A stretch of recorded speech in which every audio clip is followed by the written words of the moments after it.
Prime Minister Narendra Modi calls for a new global index in a post-corona world based on talent, technology, transparency and trusteeship.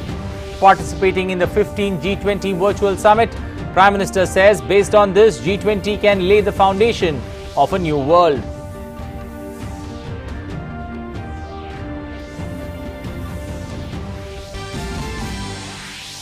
Prime Minister says COVID-19 pandemic is an important turning point in the history of humanity and the biggest challenge since World War II. Calls for decisive action by G20. Prime Minister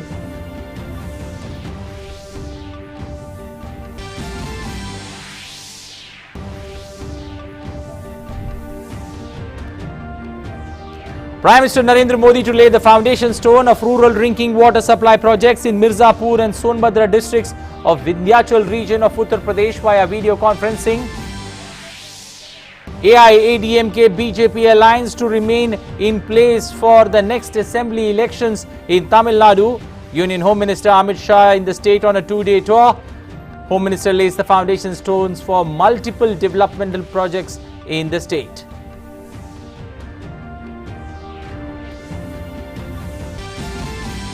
India continues the fight against COVID-19. Country crosses a landmark in testing with more than 13 crore tests completed. Active case load in the country falls to 4.86% of total cases.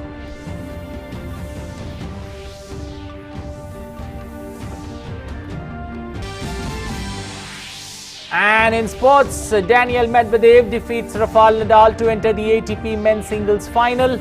Medvedev to face Dominic Thiem in the final later today.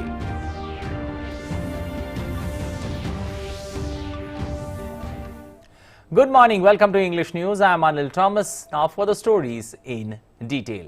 Prime Minister Narendra Modi participated in the 15th G20 Summit convened by Saudi Arabia on the 21st and 22nd of October.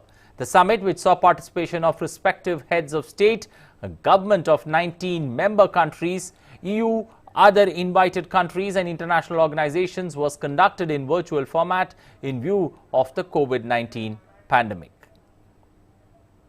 Prime Minister congratulated the Kingdom of Saudi Arabia and its leadership for its successful presidency of the G20 this year and for organizing the second G20 Summit in the year through a virtual format despite the challenges and obstacles posed by the COVID-19 pandemic.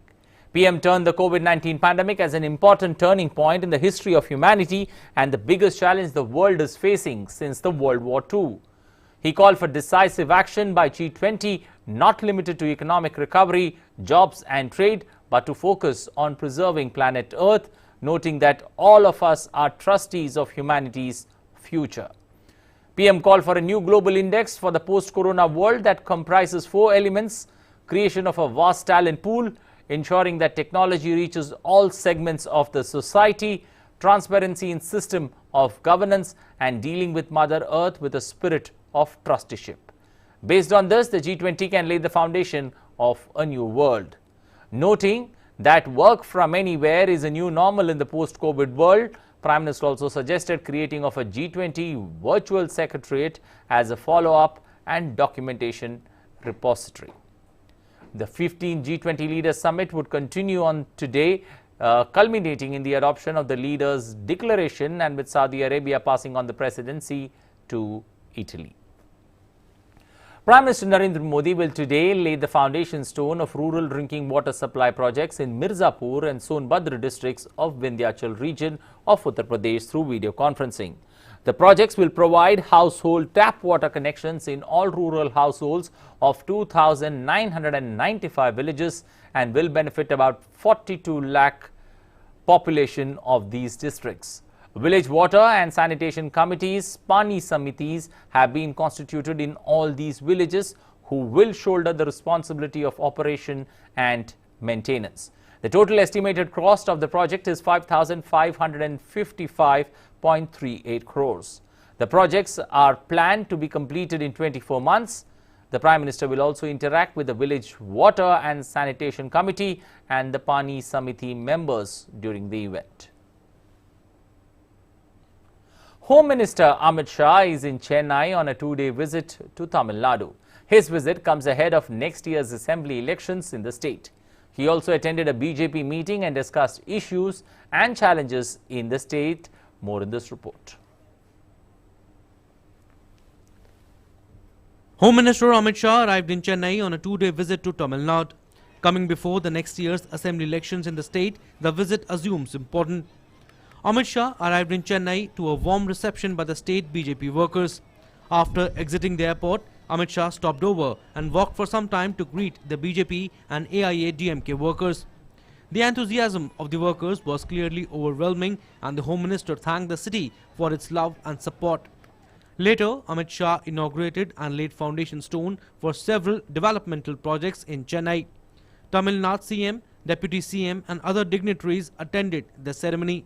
Amit Shah inaugurated new drinking water reservoir at Thiruvalur district, which was built at a cost of Rs 400 crore. The Home Minister also laid the foundation of Metro Rail Project Phase 2 for Chennai City at a cost of Rs 61,000 crore. Elevated highway along Avinashi Road in Coimbatore district at a cost of Rs 1,621 crore. Barrage across Kaveri in Nanjai Pugalur, Karur district at a cost of Rs 406 crore. Expansion of Chennai Trade Center at a cost of Rs 309 crore. Amit Shah also laid the foundation for the IOCL projects, which includes IOCL marketing at POL terminal in Vellore at a cost of Rs 900 crore, Lube plant in Amla at a cost of Rs 1400 crore and Jetty Kamarajar port project at a cost of Rs 900 crore. On the issue of development of the state, Amit Shah lashed out at the Congress. He accused the Congress of neglecting Tamil Nadu. जब केंद्र में अंतिम बार budget पेश किया doctor Manmohan Singh की सरकार ने 2013-14 में 13-14 के बजट में तमिलनाडु के लिए 16,155 करोड़ रुपीस का प्रोविजन किया था और हमने जो बजट अभी अंतिम दिया उसमें 16,000 से बढ़ाकर 16,000 से इंक्रीज कर 32,850 करोड़ रुपया तमिलनाडु के लिए दिया है और योजनाओं का पैसा अलग से. Lauding the works done by the state government, the Home Minister reiterated centre's commitment for the development of Tamil Nadu. जब कांग्रेस और डीएमके के मित्र भ्रष्टाचार की करप्शन की बात करते, जिनके नेतृत्व में 2G स्कैम हुआ, लाखों करोड़ों रुपयों का भ्रष्टाचार हुआ, उनको क्या अधिकार है भ्रष्टाचार के लिए, करप्शन के लिए बोलने का? मैं इतना ही कहना चाहता हूं कि भ्रष्टाचार के आरोप लगाने के पहले अपने परिवार में क्या हुआ है उसका कच्चा चिट्ठा एक बार देख लीजिए, कभी आप भ्रष्टाचार का नाम नहीं लोगे. Attacking Congress and DMK for their dynastic politics, Home Minister Amit Shah said that people of Tamil Nadu will wipe out family politics in next elections in the state. देश भर में अलग-अलग राज्यों में जब चुनाव आया, मोदी जी के नेतृत्व में हम चुनाव लड़े और हर राज्य से परिवारवादी पार्टियों को चुनाव में करारी हार सहन करनी पड़ी है. अब तमिलनाडु की बारी है, यहां पर भी एक परिवारवादी पार्टी चलती है जो डेमोक्रेटिक वैल्यूज पर नहीं चलती, परिवार को ही आगे बढ़ाकर अपनी राजनीति करती है. मुझे पूरा भरोसा है कि यहां पर आने वाले चुनाव में जब चुनाव होगा तब परिवारवादी शक्तियां समाप्त हो जाएगी और लोकतांत्रिक शक्तियां, डेमोक्रेटिक शक्तियां आगे बढ़ेगी. Amit Shah also paid tributes to AIA-DMK founder and former Chief Minister M.G. Ramachandran and former CM Jayalalitha. Apart from this, the state unit of the party will meet the officials and discuss and brainstorm strategies for the elections. DD India. The first meeting of the Madhya Pradesh government's first of its kind cow cabinet or Gau cabinet will be held today. The meeting is scheduled to take part at the country's first cow sanctuary, Kamdenu Gau, in Agar Malwa district of the state. The Shivraj Singh Chauhan-led government in the state on Wednesday announced the decision to constitute a cow cabinet for the protection and promotion of cows in the state. Madhya Pradesh is the first state to constitute a cabinet for cows comprising 6 departments: revenue, forest, home, farmers' welfare, panchayat and rural development, animal husbandry and social justice. Union Education Minister Dr. Ramesh Pokhriyal Nishank was conferred with the Vatayan Lifetime Achievement Award at a virtual ceremony on Saturday. This award is the is another in the list of many other national and international awards and honors conferred to the Minister for Writing Poetry and other literary works. This year, the Constitution Day will be celebrated in Gujarat, the birthplace of the father of the nation, Mahatma Gandhi. Addressing media persons, Lok Sabha Speaker Om Birla said Vice President Venkaiah Naidu and presiding officers from various states will attend the event. President Ramnath Kovind will inaugurate the conference. Prime Minister will also address the gathering. This year, the Constitution Day will be celebrated in Kevadia, Gujarat. This year also happens to be the centenary year of All India Presiding Officers. On the occasion, the 80th All India Presiding Officers Conference will be organized in Kevadia on 25th and 26th November. इस सम्मेलन का विषय हमने सशक्त लोकतंत्र हेतु विधायिकी का, कार्यपालिका, न्यायपालिका का आदर्श समन्वय रखा है, क्योंकि संविधान में तीनों का अलग अलग कार्यक्षेत्र है और तीनों, चाहे कार्यपालिका हो, न्यायपालिका हो, विधायिकी का हो, सब एक दूसरे के पूरक के रूप में काम करते हैं। इसलिए हमारा मानना है कि इन तीनों का भूमिका और कार्यक्षेत्र में किस तरीके से हम नए परिवर्तन के साथ लोकतंत्र को मजबूत कर सकते हैं। Om Birla added that the participants will take a pledge to make the legislature, executive and judiciary strong and accountable in accordance with the values of the Constitution. A committee has also been set up to promote further use of information and technology in the legislative assemblies. The session will begin on November 25th, which will be inaugurated by President Ramnath Kovind. Prime Minister Modi will address the gathering on 26th November. TD India. Well, shifting focus now to COVID-19 and taking a look at COVID-19 updates from across the country, India has crossed yet another landmark milestone in the fight against the global pandemic, keeping in line with its commitment to conduct more than 1 million tests every day. 10,66,022 samples were tested on Friday, which has increased India's cumulative test numbers to 13 crores 6,57,808. The last 1 crore tests were conducted in a span of just 10 days. The daily positivity rate was just 4.34%, and higher volumes of testing eventually led to low positivity rate. India's present active caseload stands at 4,39,747, and it comprises just 4.86% of India's total positive cases and has been sustained below the 5% mark. The recovery rate has improved to 93.67%. The gap between recovered cases and active cases is steadily increasing and presently stands at 80,38,377. The three-member central team on Saturday visited Ahmedabad and Vadodara in Gujarat to review the COVID-19 situation following the recent spike in new cases.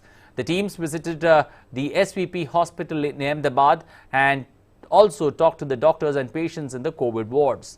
The central team also provided guidance to the state health officials for effectively managing the challenges related to timely diagnosis and follow-up. The central team also suggested the steps for strengthening containment, surveillance, testing, infection prevention and control measures and efficient clinical management of positive cases. The high-level team was sent to Gujarat to support efforts towards controlling the spread of infection. Meanwhile, Ahmedabad city is observing a complete curfew since 9 p.m. on Friday to curb the spread of coronavirus infections. It will continue till 6 a.m. on Monday. Night curfew from 9 p.m. to 6 a.m. will be implemented in Surat, Vadodara and Rajkot from Saturday. In Madhya Pradesh, new guidelines have been put in place from Saturday in the most affected cities across the state in order to control the spread of COVID-19. Night curfews have come back in 5 cities that include Bhopal and Indore. Months after unlocking began to resume normal activities, night curfew also imposed in Gwalior, Vidisha and Ratlam. The number of COVID-19 cases have recorded a sudden surge in the past few days in the state. The Rajasthan government on Saturday also imposed night curfew between 8 p.m. and 6 a.m. in 8 cities with the highest COVID-19 infection and raised the penalty for not wearing a a face mask at public places from 200 to 500 rupees. Districts where the night curfew was clamped were Jaipur, Jodhpur, Kota, Bikaner, Udaipur, Ajmer, Alwar and Bhilwara. Markets, restaurants, shopping malls and other commercial establishments in the urban areas of these districts will be allowed to remain open till 7 p.m. The decisions were taken at an urgent meeting of the Council of Ministers convened on Saturday in view of the rise of COVID-19 infections. In Maharashtra, Pune and Aurangabad, municipal corporations have decided not to reopen the schools in their jurisdiction. The decision by the Pune and Aurangabad municipal corporations came a day after the Mumbai civic body decided to continue to shut the schools till 31st of December. Although the COVID-19 situation in Maharashtra was improving a few days back, the situation is again becoming worrisome in some of the cities in the state after Diwali. The situation has prompted authorities in various districts to rethink their decisions to reopen schools. Pune Civic Administration has made all the arrangements to reopen the schools from Monday, but after the spurt in COVID cases since the last few days in the city and subsequent warning of a second wave issued by the central team, the civic body has decided to shut the schools till the 13th of December. Similarly, Aurangabad Municipal Corporation will also keep the schools closed till 3rd of January. However, the decision will be reviewed after 20th of December. The schools in rural areas of Aurangabad will be reopened from November 23rd in a phased manner. Universities and degree colleges across Uttar Pradesh will reopen from Monday, but only with 50% attendance of students on a roster basis. The state government had earlier notified the guidelines for reopening of the universities and colleges, which have been closed since March in view of the COVID-19 pandemic, a gap of more than 8 months. The higher education institutions were asked to resume classes in a phased manner to avoid crowding on campuses. The classes will start with 50% attendance. All students have to wear masks, use hand sanitizer and to maintain social distancing to prevent the spread of COVID-19. The universities and college have to make provisions for thermal scanning and hand wash for students and staff. In order to bring medical relief to the people in remote areas of Tangdhar, BSF has organized mega specialty medical camps to provide free medical treatment to the populace of Tangdhar in Kupwara district. The camp witnessed an overwhelming response from the villagers who were very happy to receive the much needed treatment. Over 2,000 people turned up to avail the medical assistance in spite of the inclement weather. करीब 2000 स्थानिक नागरिकों ने इस camp का फ़ायदा उठाया। यह camp बड़े पैमाने पर चलाया गया। इसमें श्रीनगर से डायग्नोस्टिक इक्विपमेंट्स, डॉक्टर्स की टीम, पैरामेडिक स्टाफ की टीम मुहैया कराई गई और इस कैंप के दरमियान तरह तरह के बीमारियों के इलाज के लिए डायग्नोसिस करने की व्यवस्था की गई। इस कैंप के दरमियान काफ़ी इक्विपमेंट का वितरण भी किया गया। Well, let's now shift focus to the global stories, taking first look at the updates on COVID-19 from across the world. So far, more than 5 crore 84 lakh cases of COVID-19. Total recoveries 4 crore 4 lakhs. Death toll 13 lakh 85,000. United States continues to be the worst hit from the pandemic in terms of infections as well as fatalities. Infections in United States at 1 crore 24 lakhs. The death toll in United States stands at 2 lakh 61,000. Meanwhile, the U.S. state of California has begun once again nighttime curfew from Saturday in an attempt to curb the spread of COVID cases. The western states' latest figures are now worse than the previous peak in August. Several states have imposed new mask mandates and restrictions to try and combat the rise. And in Texas, the National Guard is being deployed in the city of El Paso to help with mock operations there. Other places, including New York City, are also operating a nighttime curfew. Bars, restaurants and gyms are allowed to open until 10 p.m. US has reported over 1 crore 24 lakh cases till now. Shifting to Europe and Portugal first up, Portugal will impose new COVID-19 restrictions in a bid to flatten the growing curve of COVID-19 cases ahead of the festive Christmas season. As per the new measures, travel between municipalities will be banned from 11 p.m. on November 27 to 5 a.m. on December 2nd and then again from 11 p.m. on December 4th to 5 a.m. on December 9th. Schools will close on Mondays before both holidays, while businesses must close early. In addition, a nighttime curfew and weekend lockdown after 1 p.m. in 91 municipalities will continue in 174 municipalities with particularly high infection rates for a further 2 weeks. Portugal has reported more than 255,000 COVID cases, with the death toll now over 3,800. On sports, Dominic Thiem will take on Daniel Medvedev in the final of the 2020 ATP Finals on Sunday night. World number 3 Dominic Thiem survived an epic battle against Novak Djokovic on Saturday evening to make his second straight title match at the ATP Final. The match between Dominic Thiem and Novak Djokovic lasted almost 3 hours, with the former winning 7-5, 6-7, 7-6. The second semi-final saw Daniel Medvedev script a remarkable comeback of his own. The Russian was down 6-3, 5-4 with Nadal serving for the match, but he broke back to give himself a new lease of life.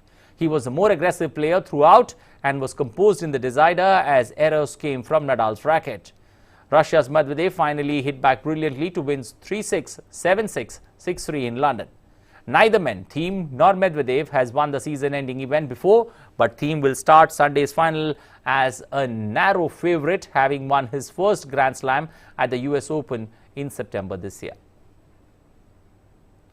On to football, Tottenham Hotspur went top of the Premier League after producing a display of clinical efficiency and tactical discipline to beat Manchester City 2-0. In the usual battle of wits between Jose Mourinho and his old adversary Pep Guardiola, the Spurs manager came out on top as his team's season gathered further momentum. Son Heung-min put Spurs in front after 5 minutes. Giovanni Lo Celso doubled the lead in the 65th minute to get 3 points and help Spurs top the table. Both sides are in European action in midweek as Manchester City travel to Olympiacos in the Champions League on Wednesday night, while Tottenham host Ludogorets in the Europa League on Thursday. Earlier, Chelsea defeated Newcastle United 2-0 to be on top of the table for a few hours. Federico Fernandez's own goal brought the Blues ahead in the 10th minute, while the English striker Tammy Abraham completed the scoreline in the 65th minute. Chelsea is currently in the second spot in the points table. Meanwhile, in another game, Manchester United defeated West Bromwich 1-0 at Old Trafford. Bruno Fernandes scored the all-important goal for the Red Devils with a penalty in the 56th minute.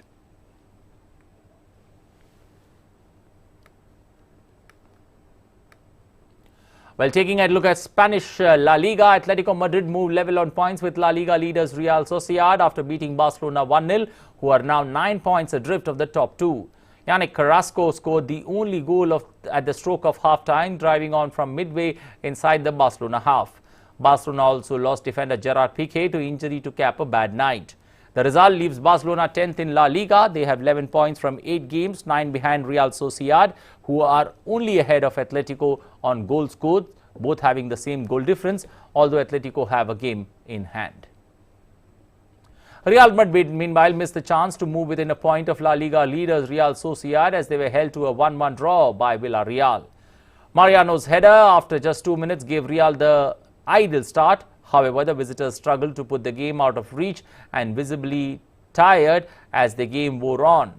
Instead, Villarreal got stronger and were awarded a penalty late on, and Gerard Moreno slotted in the spot kick. In the end, it was a good point for Real Madrid, who were missing a number of first-team players through injury, and they stay fourth in the table behind Villarreal in second.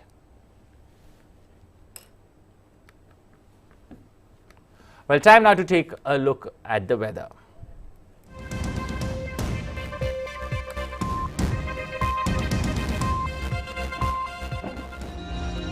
Well, a look at the satellite image, and clearly the satellite image clearly showing that there is pressure there in the lower regions of the south, and rain and thunderstorms can be expected in those regions, especially when it comes to Tamil Nadu, Puducherry and the Andaman and Nicobar Islands. The rest of the India could see fairly winter chill setting in, but good weather is otherwise expected. Under the influence of cyclonic circulations over the southeast Bay of Bengal, a low pressure area there being formed there in the Indian Ocean and adjoining central parts of South Bay of Bengal. Cold wave at isolated places over Saurashtra and Kutch during the next 24 hours.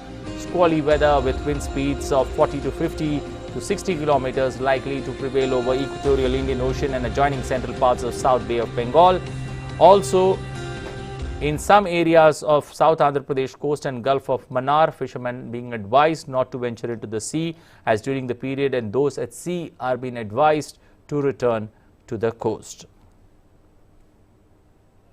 Well, time now to take a look at the temperatures.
Well, that's all we have time for in this edition of news. Thanks for watching. You take good care of yourself.